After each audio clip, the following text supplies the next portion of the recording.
So today I will be reviewing Love and Hip Hop Atlanta Season 6, The Reunion Part 2.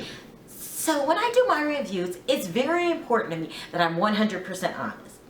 Because it's important to get exactly what I think out on the table up front. Because people have different opinions. And so it's nice to see what someone else thought about it. So this is what I'm giving you. So I had been planning, waiting for this episode because I knew, remember last week they left it off where Joseline refused to come in because she only wanted to tape with Dime and Melissa. And I thought, this girl has lost her mind. She is self-destructing and it's going to be fun to watch. Okay, it sounds mean. It sounds mean, but it's true. I mean, you know, when mean people do bad things and you wait for their downfall. I mean, come on. I'm not the only one that feels like this. Like, you love to see them hit rock bottom, okay? Because you're thinking to yourself, well, you deserve it. You brought it on yourself. But then there's a point where situations can get so bad to people that have things coming till it's hard to watch. And now it's not fun to watch anymore. Now you start to feel bad for them. Like, you know, if your number one enemy gets cancer, you know, no, you don't want anybody to die. You just might want them to lose their job or a minor car wreck, but you don't want anyone to die. This is what happened to Joseline. I had been waiting for her to self-destruct. But now that it's happening, it's sad to watch. I mean, it was hard to watch. She was like self-destructing like no other. I mean, she really was acting like, I don't know, Tony Montana. Tony Montana from Scarface. You know, accent and all. She was saying things like, I run this town. I'm loving hip hop. I make this show. It was crazy. She has really lost her mind.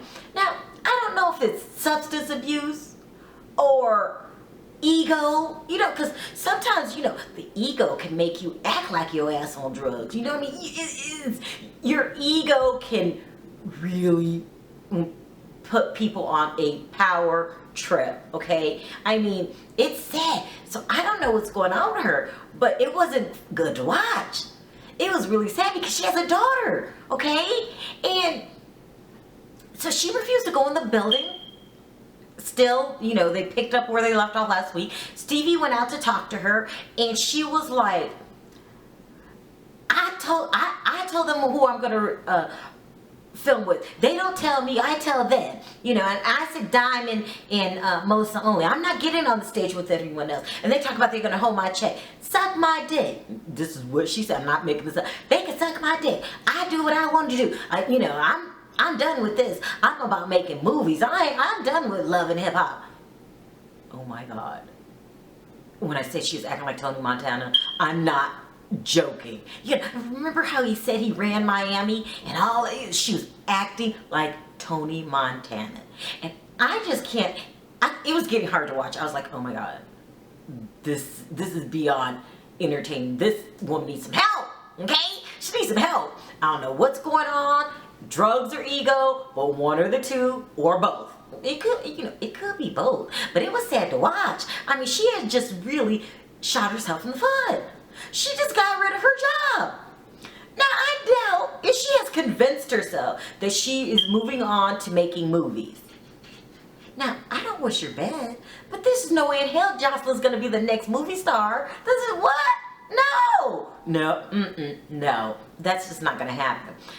So, you know, and when you start pissing off the heavyweights behind the scenes, aka Mona, I mean, you have dug yourself a grave.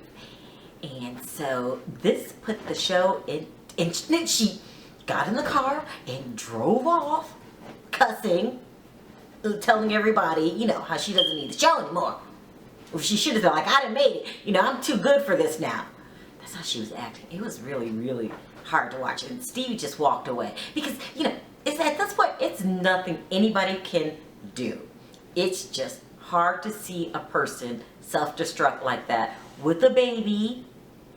And child, she might even end up back in the clubs, because I don't see her going off to this fascinating movie career that she thinks she has. But anyway, the show moved on. So because the Puerto Rican princess left the show while they were taping, they were forced to repeat a lot of the same storylines. So what they did is they tried to talk about the trip that everyone went to in Jamaica. And basically, it was just an extension of everybody else's storyline, what they already talked about the first episode. I mean, part 1. But they had to do something because Joseline left everybody hanging. And, you know, when you start pissing off producers like that, I mean, we might not ever see Joseline again. I mean, it's bad. So we had to repeat stories. So we went over the Kurt storyline again. They were asking, you know, Rashida how she felt. They went over the Sierra and Lovely Mimi storyline again. You know, they went over Dime again about her getting married and all that. So a lot of the storylines were repeated, but that's because they probably had to stretch it out. So, but what storyline that wasn't repeated was Mama D. So basically, Mama D was upset with Ernest, her husband, because he spent too much time at his mom's house. Okay, so, I mean, I go up and down with Mama D. Like, is she exaggerating half the time? Probably so. Like, no one will really put up with all that. But then maybe not. You know, I really can't tell. So she said that, you know, you're always with your mom, you're acting like a mama's boy, but your mama, and this is what she said, don't F you the way I do, and if she does, then I want a threesome. Wow. I mean, do you think she forgot to take her meds? Like, she just says the most outlandish things, you know, and I don't know if she's serious or joking half the time. And, you know, I feel sorry for poor little Ernest. He's like, you know, a little caged mouse that she just controls, you know, but, you know, he must like it because he's staying in the marriage.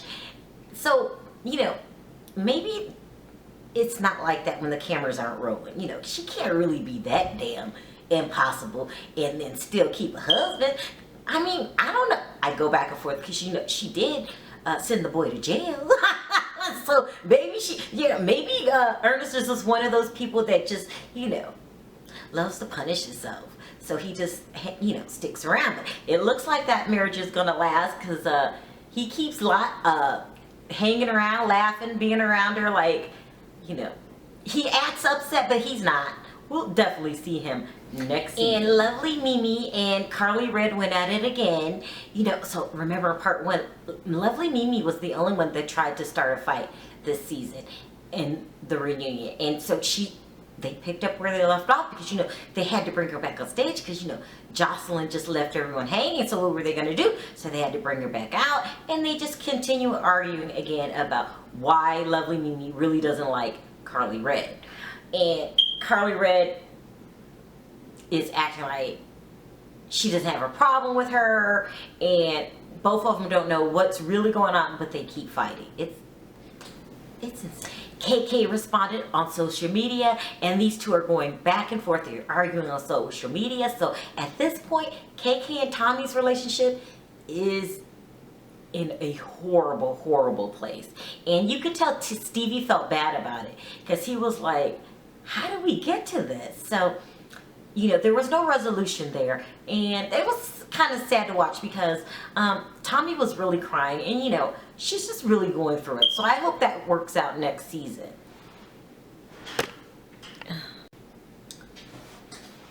Next, they had the whole Tommy KK storyline. So during the season, KK, the moms, KK, Miss Deb, Mama D, and Tammy's mom tried to stage an intervention for Tommy and her mom to iron things out and reestablish a relationship with each other. Okay, so, and Tommy felt ambushed. So they brought the subject back up. They asked Tommy what was the status of her and her mom's relationship, and she was like, well, you know, okay, and then she just got really uncomfortable. She just got up and walked off the stage, okay? And so the narrator was like, what's going on? And it took Jessica dying to stand up and say, no.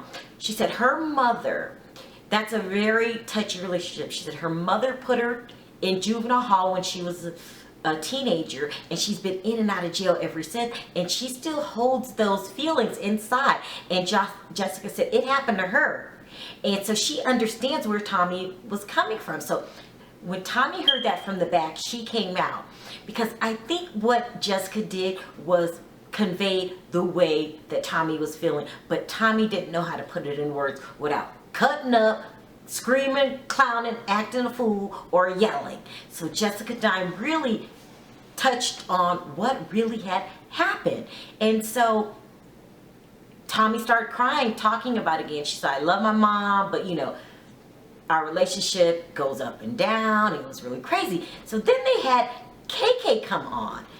And KK is mad at Tommy because I guess when they staged the intervention, Tommy sent her a text that said, you know, she was upset, and you know, if she ever seen her again, she was gonna kill her and her dog. You know, it's something you probably say. Well, KK got mad and responded to her on social media. She responded back. So now these two are fighting over social media, where everybody else is in the business. It's just adding fuel to an already sticky situation. KK is demanding that Tommy apologizes. Tommy is yelling at her, calling her a bitch. It's adding more chaos to Tommy's already chaotic situation. Poor little Stevie J was sitting there, was like, how did we get to this? Because you remember, KK is his family, and it's just a mess. And I just really don't understand KK. You know, if you're going to be the adult in the room, be the adult in the room. But you don't go on social media and start acting a fool. I mean, at least I wouldn't if I wanted to resolve an issue. And you did ambush the girl by bringing her mother over and not letting her know. So, you know, but this is Love and Hip Hop. Nothing ever gets resolved. Last but not least, we had Scrap and Bambi. You know, they basically called off their wedding and broke up. And you could tell that Scrappy is a little upset about it. But, you know, if he's out there long enough, he might move on. This is really sad because I was really pulling for these two. Really liked them, but hey, I guess if it was not meant to be, it's not meant to be. So that's all that pretty much that happened on this episode. Bottom line is, there are problems for days and nothing got resolved, and we're primed and ready for next season. And I'll be there because I love this show. So thanks for watching. Talk to you next time. Bye.